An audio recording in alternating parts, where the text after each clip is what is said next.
कि किसी एक धर्म को लेके किया, उन्होंने तो सबके लिए किया है। उन्होंने मुस्लिम के समाज की महिलाओं को भी उत्थान के लिए 3 तलाक का वो किया, बिल पास किया। तो कोई बुराई नहीं है, उसने एक थप्पड़ मारा, हमने भी मार दिया, तो डिफरेंस क्या है हमें और उसमें? ये है। तरक्की हो रही है, कितना विकास हो रहा है हर चीज़ के बारे में। बाकी जिनको रोने की आदत है वो तो रोते रहेंगे।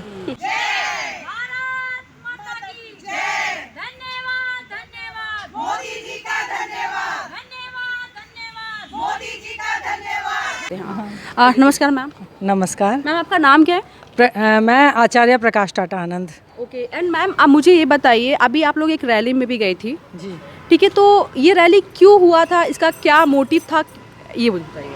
देखिए, ये रैली जो थी नारी शक्ति को डिपिक्ट करती है, प्रेजेंट करती है, और हम धन्यवाद करना चाहते हैं अपने माननीय प्रधानमंत्री श्री मोदी जी का, जिन्होंने इस समय जो बिल पास किया 33% आरक्षण जो महिलाओं के लिए दिया, हम उसके धन्यवाद के लिए जुटे थे। 30 साल से ये बिल अटका हुआ था, आता था पार्लियामेंट में, कभी ओपोजिशन कभी कोई, सब उसके ऊपर अटकाते रहते थे। लेकिन इस बार क्योंकि भारतीय जनता पार्टी के पास पावर थी और उन्होंने इस बिल को पास करके हम सब महिलाओं के लिए बहुत बहुत अच्छा काम किया है, बहुत हम उनका धन्यवाद करते हैं। केवल महिलाओं के लिए यही नहीं है कि किसी एक धर्म को लेके किया, उन्होंने तो सबके लिए किया है। उन्होंने मुस्लिम के समाज की महिलाओं को भी उत्थान के लिए 3 तलाक का वो किया, बिल पास किया।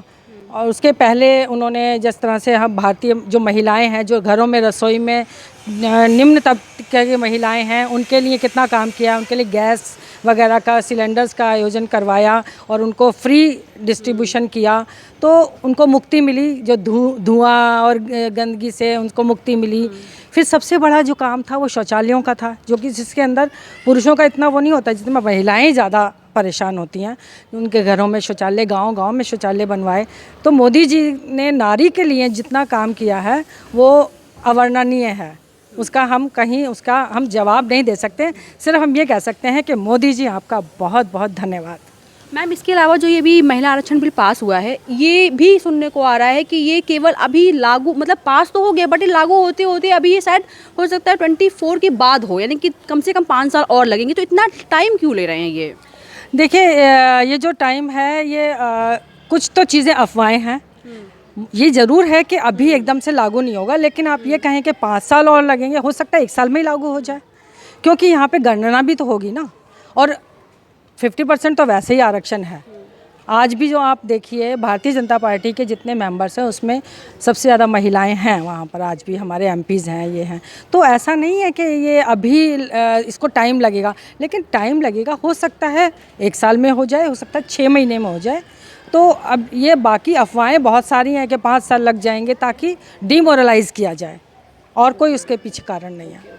मैम सेम मेरा आपसे भी क्वेश्चन है कि ये जो अभी महिला आरक्षण बिल पास हुआ है, इसको प्रोसेस पूरा कंप्लीट होने पे, मतलब जो औरतों को एक्चुअली बेनिफिट मिलेगा वो कब से मिलेगा? क्योंकि ये भी सुनने में आ रहा, जैसे मैंने इनसे भी पूछा कि इसमें डिले होने के चांसेस है। नहीं, 5 साल ये लोगों का कहना है कि ये केवल कहीं ना कहीं एक भ्रमित करने वाली बात है, एक लालच देने वाली बात है महिलाओं को, ताकि उनके नाम से वो वोट पाए। ऐसा कुछ भी नहीं है। और सबसे बड़ी बात, किसी भी चीज़ को लागू करने के बाद आप ये सोचो कि पहले दिन से कोई चीज़ एप्लीकेबल हो जाएगी, नॉट पॉसिबल। और ये होगा, जितनी जल्दी हो सकेगा हमारी सरकार इस पे काम करेगी। और ये आप सोचें कि अभी हमने आज जो है सिस्टम में लागू कर दिया है तो आज किया है कल होने लगेगा, ये पॉसिबल नहीं है। किसी भी चीज़ को करने के लिए प्लानिंग करनी पड़ती है प्रॉपर, उसके हिसाब से काम होता है। जी, थोड़ा सा टाइम लगेगा, लेकिन ये होगा ज़रूर, बिल्कुल होगा। और जैसे लोग बोल रहे हैं कि महिलाओं को लेकर भी ये जो हम आज की गवर्नमेंट है, यानी कि बीजेपी गवर्नमेंट है, ये कुछ ज़्यादा नहीं सोचती है। मतलब कहीं पे कुछ भी हो जाता है और उनका एक्शन, जैसे मणिपुर का जो केस हुआ, इतना टाइम के बाद एक्शन लिया, जो कि वो पहले भी कर सकते थे। इतना डिले क्यों किया गया वहाँ पर? ऐसा है कि कोई भी घटना होती है, किसी भी चीज़ पे आप तुरंत एक्शन नहीं ले सकते हैं। हर चीज़ को करने का एक सिस्टम होता है, प्रॉपर तरीके से काम किया जाता है। ये नहीं होता है कि आज उन्होंने वार किया तो हमने भी तुरंत वार कर दिया, पलटवार। ऐसा नहीं होता है, प्रॉपर प्लानिंग से होता है, जिससे कि आम जनता को भी उससे नुकसान ना हो, बाकी फ़ायदा हो।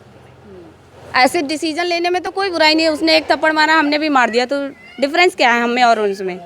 सेम चीज़ मेरा क्वेश्चन आपसे भी है कि बिकॉज आप अलग अलग लोगों से मैं इसलिए पूछ रही हूँ, आपकी अपनी अपनी मानसिकता, अपनी अपनी विचारधारा है, आप अपने हिसाब से बताइए कि पहले तो ये जो महिला आरक्षण बिल पास हुआ, ये ठीक हुआ या नहीं ठीक हुआ, और ये कब तक आपको लगता है कि पास हो जाएगा? टाइम क्यों ले रहे हैं ये इस चीज़ के लिए? देखिए, किसी भी काम में समय तो लगता है, और बिल पास हुआ तो बिल बना है, हुआ है तो बहुत अच्छा है, लेडीज़ के लिए तो बहुत अच्छा है, और मोदी जी रहेंगे तो सब कुछ हो जाएगा।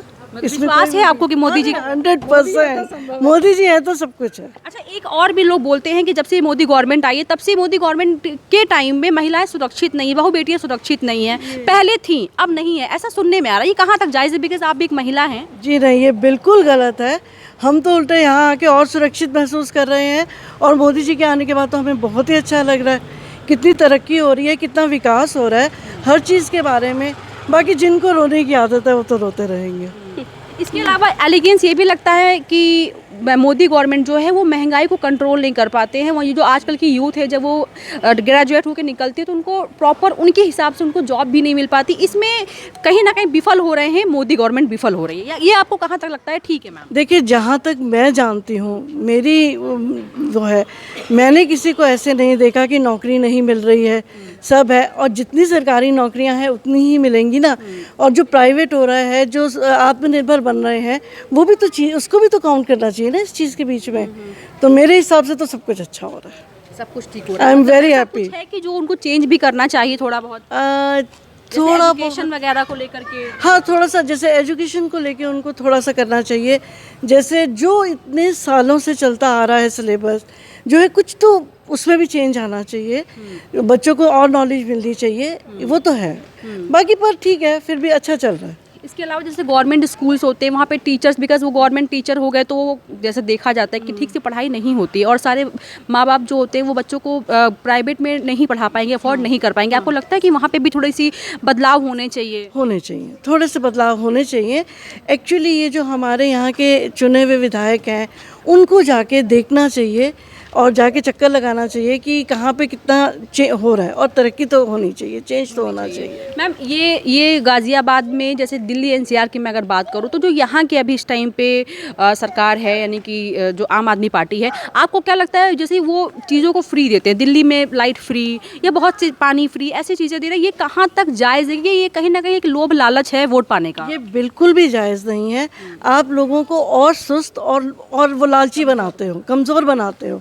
अगर आप चीज़ों को इस्तेमाल करते हो तो आपको उसको देना तो चाहिए ना। आप मुफ्त में दे के कब तक दोगे? अंत में लोगे तो हम ही से, टैक्स तो हम ही से जाएगा। तो ये सब गलत चीज़ है। इसके अलावा जैसे ये हमारे देश में जो लोग बोलते हैं कि ये महंगाई है या जॉब्स नहीं मिल रही, इसका एक कारण जनसंख्या भी बहुत ज़्यादा है, ये भी है। हाँ, ये तो है, जन तो होना चाहिए। जैसे कुछ तो इनको लगाना चाहिए। अब धीरे धीरे करेंगे, ये है, धीमे धीमे करेंगे। और हर चीज़ में एक चीज़ मेरे को और पूछना था, जैसे कि जब मैं जाती हूँ कहीं रिव्यू वगैरह लेती हूँ ना, तो एक ये भी होता है कि अगर बात जनसंख्या की आती है तो जनसंख्या इंडिया से भी ज़्यादा चाइना में है, लेकिन ग्रोथ रेट तो वहाँ पे बहुत ज़्यादा है। तो जनसंख्या वहाँ पे ज़्यादा है फिर भी आगे बढ़ रहा है, हमारे यहाँ जनसंख्या है ज़्यादा फिर भी वहाँ के बराबर तो नहीं है, ऐसा क्यों? उसमें वहाँ डिसिप्लिन बहुत है, यहाँ डिसिप्लिन नहीं है। हम ही लोग जब बाहर जाते हैं, दूसरे देशों में जाते हैं, तो हम कितने डिसिप्लिन्ड हो जाते हैं, और यहाँ आते ये मानसिकता है अपनी अपनी, यहाँ आके हम फिर वैसे हो जाते हैं। ये चेंज तो बहुत बड़ा है जो हमने भी नोट किया है। ये होना चाहिए। इसके अलावा आपको लगता है कि जैसे हमारे इंडिया में जितनी पॉपुलेशन है उस हिसाब से लोग टैक्स भी नहीं पे करते हैं, अगर देते तो उसमें कहीं ना कहीं सरकार को फ़ायदा होता? बिल्कुल फ़ायदा होता, बिल्कुल देना चाहिए। नहीं देते हैं लोग छुपा जाते हैं। थोड़ी सी स्ट्रिक्टनेस होनी चाहिए इस चीज़ को लेकर। अदर कंट्री में जैसे चाइना में अगर टैक्स की बात की जाए तो वहाँ बहुत स्ट्रिक्टली सब फॉलो करते हैं रूल्स को। सब जगह करते हैं। वहाँ ले लो, आप कनाडा में ले लो, यूएस में ले लो, सब लोग टैक्स देते हैं और वहाँ स्ट्रिक्टनेस है, पर यहाँ नहीं है। होनी चाहिए, लेकिन फिर भी काफ़ी हद तक बदलाव आया है और आएगा। इसके लिए मैं 2 शब्द हाँ जी चाहती हूँ कि जहाँ तक टैक्स की बात है और यहाँ जो पे नहीं कर पा रहे हैं, और उसके पीछे जो वहाँ की गवर्नमेंट है उनकी स्ट्रिक्टनेस बहुत ज़्यादा है। और वहाँ पे हमारे देश में फिर भी बहुत सारी चीज़ें ऐसी होती हैं कि ठीक है हम छुपा लेते हैं या चोरी कर लेते हैं, नहीं देंगे। तो इसके कारण हमारे, और सबसे बड़ी चीज़ है फ्री, जो ये फ्री का जो फंडा जो शुरू हुआ है ना, तो इससे और लोगों को हो गया। अब मैंने तो बिजली का बिल भरा, लेकिन मेरे साथ वाले को वो फ्री कर दिया गया, ये कह दिया गया कि इनका बिल माफ़ किया जाता है, तो मैंने क्यों भरा? फिर मेरे मन में यही फीलिंग आएगी ना कि मैंने क्यों भरा, उसका तो माफ़ कर दिया। इसी तरह से बहुत सारे लोग लोन लेते हैं, हाँ जी किसानों का लोन है या कुछ है, उनको माफ़ कर दो, लेकिन जिन्होंने रीपे कर दिया उनका क्या? उनके मन में तो फीलिंग आती है ना ये। तो ये हमारी कुछ इस तरह के पॉलिटिशियंस हैं जो कि गलत चीज़ों का प्रचार ये कर रहे हैं। अब मैं किसी रेस्टोरेंट में जाती हूँ और मैं वहाँ पे छोले भटूरे खाती हूँ, तो क्या मैं उसको, वो कहेगा जी आपको फ्री में है? वहाँ भी तो हम पे करते हैं ना। तो अगर हम 200 रुपये यूनिट या 300 रुपये यूनिट अगर दे भी देते हैं तो हमारा क्या है? तो हम रह रहे हैं, हम उसका इस्तेमाल कर रहे हैं और हमारे ही टैक्स से जा रहा है, और पता लग रहा है जी हमारे टैक्स से उसका गलत इस्तेमाल हो रहा है। जो हमारा जो टैक्स है वो इन चीज़ों में नहीं आ रहा है। वहाँ तो बिजली का बिल माफ़ कर दिया, लेकिन वहाँ पे शराब घोटाला भी चल रहा है, वहाँ पे शिक्षा मंत्री का घोटाला भी चल रहा है। तो वो क्या है? वो तो उनके घरों में जा रहा है ना। जो हमारा टैक्स है वो एक्चुअल में उनके घरों में जा रहा है, और हम लोगों का ये हो रहा है। नहीं, थोड़ा सा और एक क्वेश्चन और महंगाई भी कोई बड़ी नहीं है। हाँ, इसकी महंगाई पे ही बात होगी ना। हाँ, इसके अलावा अब जैसे मैम ने बताया महंगाई, तो महंगाई पे मुझे पूछना था कि लोग कहीं ना कहीं बोलते हैं आप दुनियादारी की बात करते हो, आप हिंदू मुसलमान की बात करते हो, आप धर्म की बात करते हो, मंदिर मस्जिद की बात करते हो, पर कोई उनसे डायरेक्टली महंगाई को लेके या बेरोजगारी को लेके बात ही नहीं करता। इस बातों को अवॉइड किया जाता है, ये कहाँ तक सही है मैम? देखिए मैं आपको बताती हूँ, जब मैं छोटी थी तो उस समय मैं इस समय 60 प्लस हूँ, और मैंने उस समय 1 रुपये किलो भी गेहूँ खाया है। महंगाई ये नहीं है कि आज बढ़ी है, महंगाई तो जैसे जैसे आपकी ग्रेजुअली बढ़ेगी, क्योंकि तनख्वाहें भी तो बढ़ी हैं। आज जो इंसान जो 2 लाख रुपए महीने के कमा रहा है वो कहे महंगाई बढ़ी है। उनसे पूछो जो 900 रुपये दिहाड़ी लेते हैं, तो महंगाई बढ़ी नहीं है, ग्रेजुअली हर चीज़ बढ़ी है। आपकी तनख्वाह भी बढ़ी है, आपका आमदनी स्केल रेट भी बढ़ा है, तो वो तो ग्रेजुअली बढ़ेगा। क्या कांग्रेस के समय में महंगाई नहीं बढ़ी थी? महंगाई तो हमेशा बढ़ती है, कभी भी ऐसा नहीं होता। जब आपकी ग्रोथ होगी और आपकी सैलरीज बढ़ेंगी, और इस समय तो MNCs इतनी आ गई हैं, मल्टीनेशनल कंपनीज़ हैं जो कि लोगों को 40-40 लाख रुपए पैकेज के ऊपर रख रही हैं, तो उनके लिए महंगाई का क्या है? तो महंगाई नहीं बढ़ी है। और रही बेरोज़गारी की बात, जिन लोगों ने काम किया है वो तो बहुत अच्छा कमा रहे हैं, जिन्होंने पढ़ाई की है एक्चुअल में, उनको बहुत जगह नौकरी मिल रही है, हर जगह नौकरी मिल रही है। और फिर मोदी जी ने जो ये शुरू किया है कि मेक इन इंडिया, उनको काम भी मिल रहा है, लोन भी मिल रहे हैं, और वो अपना कई ऐसे मैंने देखे हैं जो टीवी में अक्सर हम इंटरव्यूज़ वगैरह देखते हैं, जिसमें कि बहुत से लोग ऐसे हैं जिन्होंने थोड़े से पैसा लेके और कुछ हमारा लोन लेके उन्होंने एक अपना सेटअप शुरू किया, और आज उनके अंडर 100 लोग काम कर रहे हैं। तो कहाँ बेरोज़गारी है? मेक इन इंडिया के थ्रू तो लोग काम कर रहे हैं। हाँ, जो मैं कहूँगी कि जिसने 12th क्लास में ही अपने मार्क्स से कुछ नहीं लिया और वो कहें जी मुझे नौकरी मिल जाए, जो ऑफिस में जाके मैं खुद सरकारी ऑफिस मिनिस्ट्री ऑफ कल्चर से रिटायर हूँ, तो वहाँ पर जाकर जो लोग अपना कुछ कर ना पाएँ, तो उनके लिए तो बेरोज़गारी है। बहुत से लोग सिर्फ ऑफिस में जाते हैं, अपना सिगरेट फूंकी, चाय पिया, ये किया वो किया, और तनख्वाह लेके आ गए, उनके लिए बेरोज़गारी है। लेकिन जो एक्चुअल में काम कर रहे हैं उनके लिए तो नौकरियां भरी पड़ी हैं, कहाँ नौकरियां? देखिए, जैसे आप एजुकेटेड हैं, जैसे लोग कहते हैं कि आप लोग बात करते हो तो किसी नॉर्मल लोग से बात करते हो, जो इतना एजुकेटेड नहीं होते वो कुछ भी बोल देते। आप क्योंकि एक एजुकेटेड हैं, आप जो बात बता रहे हो ये आप मतलब किसी के बातों पे आकर के बता रहे हो, ये आपको दिख रहा है कि ये चीज़ें हो रही हैं, जैसे बदलाव हो रहा है? बदलाव हो रहा है, ये दिख रहा है, क्योंकि हम आज से ही तो काम पे नहीं लगे हैं। मैं 85 से जॉब कर रही हूँ और मैं ग्रेजुअली देख रही हूँ कि कैसे कैसे तरक्की हुई है, ऑफिसेज में क्या क्या हुआ है। लेकिन आप ये कहें कि मैं पढ़ाई में तो ज़ीरो मार्क्स में कम आए और हमें रोज़गार मिल जाए। कितनी बार मैंने देखा है कि नॉर्थ प्रेस में भी जब इंटरव्यू प्रेस वाले ले रहे होते हैं, उनसे पूछा जाता है, कहता बेरोज़गारी, आप कितना पढ़े हो? जी 12th पास किया। आपने कितने मार्क्स लिए? इतने। तो आप कौन सी नौकरी चाहते हो? क्या हम आपको कलेक्टर बना देंगे? उसके लिए आपको एग्ज़ाम्स तो देना पड़ेगा, आपको पढ़ाई तो करनी पड़ेगी। तो बेरोज़गारी उन लोगों के लिए है जो एफ़र्ट्स नहीं कर रहे हैं, जिन्होंने एफ़र्ट्स किए हैं, जो आलसी नहीं हैं, उनके लिए बेरोज़गारी नहीं है, उनको तो नौकरियां मिल रही हैं। और आज इतनी सारी कंपनीज़ हैं, इतनी नेशनल कंपनीज़ हैं या MNCs में मल्टीनेशनल कंपनीज़ हैं जहाँ पे जॉब बिखरी पड़ी हैं। आपके अंदर कैलिबर होना चाहिए उस जॉब को पाने के लिए। मैम, ये लास्ट बताइए मुझे कि 24 में क्या लगता है कि कौन आएंगे? मोदी जी। 100% मोदी जी, 200% मोदी जी। मोदी जी हैं तो बहुत कुछ होगा, मोदी जी हैं तो हमारा देश आगे बढ़ेगा। वरना यही रहेगा कि अपोजिशन वाले शोर मचा रहे हैं। आप खुद बताइए, क्या कोई ऐसा है जो प्रधानमंत्री के पद के लिए एलिजिबल है, जो जितने भी IND सो कॉल्ड बन रहे हैं, अभी तक यही नहीं पता कि उनमें से प्रधानमंत्री कौन बनेगा। तो हम किसको वोट दें?